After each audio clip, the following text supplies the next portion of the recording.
నమస్కారం, welcome to 108 news Telugu. నా పేరు గౌరీ. ముందుగా బులెటిన్లో హెడ్లైన్స్. రాజ్యసభకు నామినేషన్లు దాఖలు చేసిన కూటమి అభ్యర్థులు. ఆశా వర్కర్లపై చేయి చేసుకున్న పోలీసులను డిస్మిస్ చేయాలి కేటీఆర్. రాజధాని అమరావతి పనులకు ప్రభుత్వం గ్రీన్ సిగ్నల్. డిసెంబర్ 13న ప్రయాగ్రాజ్ను సందర్శించనున్న ప్రధాని మోడీ.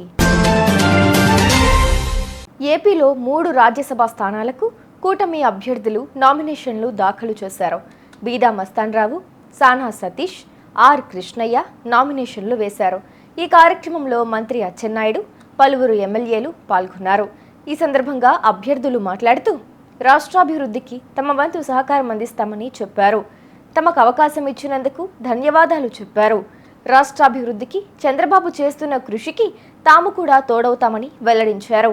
కేవలం ఒక రాజ్యసభ సభ్యుడిని ప్రతిపాదించేందుకు అవసరమైన సంఖ్యలో మాత్రమే ఎమ్మెల్యేలున్న వైకాపా ఈ ఎన్నికలకు దూరంగా ఉంది. పోలీసుల దాడిలో గాయపడిన ఆశా వర్కర్లను ఉస్మానియా ఆసుపత్రిలో పరామర్శించిన కేటీఆర్ అనంతరం ఆయన మాట్లాడారు.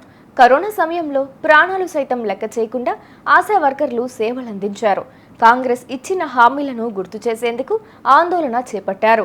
ఈ ఘటనపై మానవ హక్కుల సంఘం, మహిళా కమిషన్లో ఫిర్యాదు చేస్తాం. ఆడబిడ్డలపై చేయి చేసుకున్న పోలీసులను డిస్మిస్ చేయాలి. ఆశా వర్కర్ల తరపున ప్రభుత్వాన్ని అసెంబ్లీలో నిలదీస్తాం. వారికి పూర్తి స్థాయిలో న్యాయం జరిగే వరకు అండగా ఉంటాం అని కేటీఆర్ అన్నారు. కాంగ్రెస్ ఎన్నికల మేనిఫెస్టోలో ఇచ్చిన హామీ మేరకు ఆశా వర్కర్లకు స్థిర వేతనం 18,000 రూపాయలు చెల్లించాలని డిమాండ్ చేస్తూ తెలంగాణ గ్రామీణ ఆరోగ్య కార్యకర్తల సంఘం ఆధ్వర్యంలో సోమవారం జరిగిన ఆందోళనలు ఉద్రిక్తతకు దారితీసిన విషయం తెలిసిందే. ఎవరైతే కరోనా లాంటి మహమ్మారి వచ్చినప్పుడు తమ ప్రాణాలకు లెక్కబెట్టకుండా, తమ ప్రాణాలను లెక్కబెట్టకుండా దేశ ప్రజలకు, రాష్ట్ర ప్రజలకు సేవలు అందించారో వారందరూ నిన్న శాంతియుతంగా, ప్రజాస్వామికంగా మీరిచ్చిన హామీని మీకు గుర్తు చేయడానికి మీరు 6 నెలల లోపలనే పూర్తి చేస్తామన్నారు. 18,000 జీతం ఇస్తామన్నారు. ఉద్యోగ భద్రత కల్పిస్తామన్నారు. మరి సంవత్సరం అయింది కదా, 6 నెలలని చెప్పి సంవత్సరం తర్వాత కూడా పూర్తి చేయరా అని అడగడానికి నిన్న వాళ్ళ ఉన్నతాధికారి ఉండే కోటిలోని కార్యాలయానికి వస్తే అక్కడ వాళ్ళ మీద జరిగిన జులుం, మరి తెలంగాణ తల్లులుగా వారు, మన ఆడబిడ్డలుగా, మన కోసం కష్టపడ్డ ఆడబిడ్డల మీద నిన్న ఈ ప్రభుత్వం జరిపిన దమనకాండ రాష్ట్రంలో చూసిన ప్రతి ఒక్కరి గుండె కదిలిపోయింది. ఆడబిడ్డలని కొట్టడం అంటే మామూలు కొట్టడం కాదు. ఈడ్చుకెళ్లడం నడి రోడ్డు మీద. మగ పోలీసు వాళ్ళు, అసలు నిజానికి పోలీసు వాళ్ళల్లో మగ పోలీసు వాళ్ళకి హక్కు ఉండదు మహిళల దగ్గరికి రావడానికి. రావడమే కాకుండా ఇష్టం వచ్చినట్టు కొట్టడం, ఇష్టం వచ్చిన విధంగా భౌతికంగా దాడులు చేయడం, ఈడ్చి పారేయడం, వాళ్ళేదో వస్తువులు అన్నట్టుగా తీసి ఈడ్చి వ్యాన్లలో కుక్కడం ఇంకా దుర్మార్గం. ఒక దుశ్శాసన పర్వం కూడా నిన్న మనందరం కూడా చూసినాం. ఒక ఏసీపీ గారు, ఆయన ఈగో దెబ్బతిన్నదో ఏం దెబ్బతిన్నదో తెలియదు కానీ ఆయనతో పాటు కొంతమంది పోలీసులు నిజంగా దారుణాతి దారుణంగా ఒక ఆడబిడ్డ చీరలాగి ఆమెను భౌతికంగా ఆమె మీద దాడి చేసిన దృశ్యాన్ని రాష్ట్రం మొత్తం కూడా చూసింది రేవంత్ రెడ్డి. ఇదేనా నీకు మహిళల పట్ల ఉన్న గౌరవం? హోంమంత్రిగా నువ్వే ఉన్నావు. నీ ఆధ్వర్యంలో ఉన్న పోలీసులు, నీ కింద పనిచేసే పోలీసులు ఈరోజు ఇంత దుర్మార్గంగా వ్యవహారం చేస్తా ఉంటే 24 గంటలైపోయింది.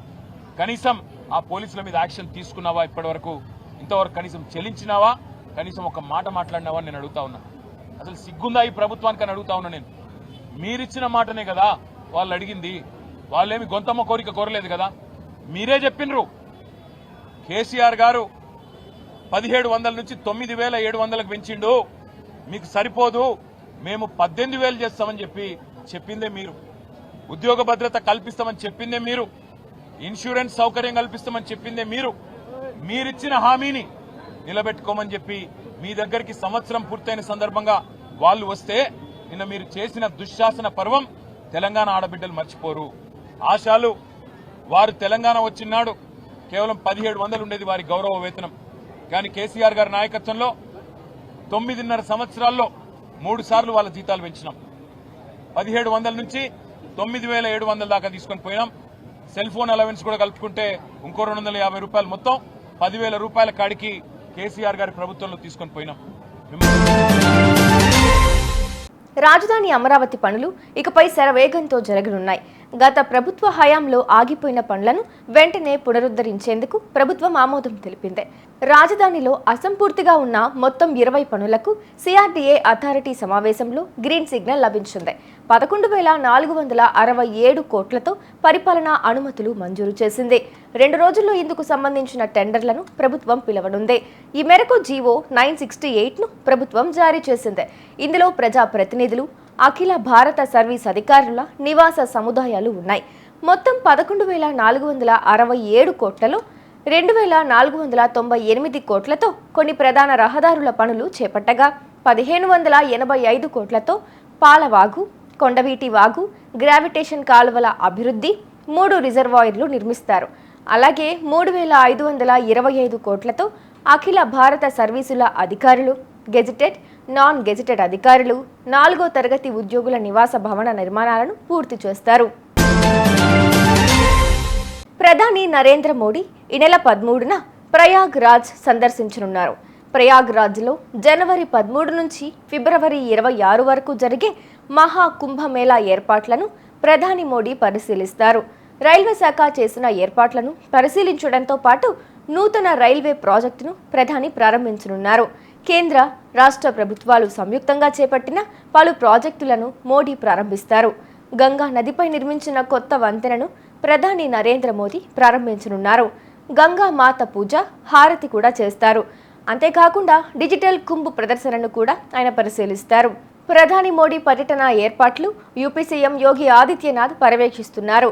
పుష్యమాసంలోని పూర్ణిమ సందర్భంగా జనవరి 13న మొదలయ్యే ఈ మహా కుంభమేళా ఫిబ్రవరి 26న మహాశివరాత్రితో ముగియనుంది. చూసారుగా, ఇవి ఇవాల్టి బులెటిన్ అప్డేట్స్. మరో బులెటిన్తో మళ్ళీ మీ ముందుకు వస్తాను. అంతవరకు కీప్ వాచింగ్ 108 న్యూస్ తెలుగు.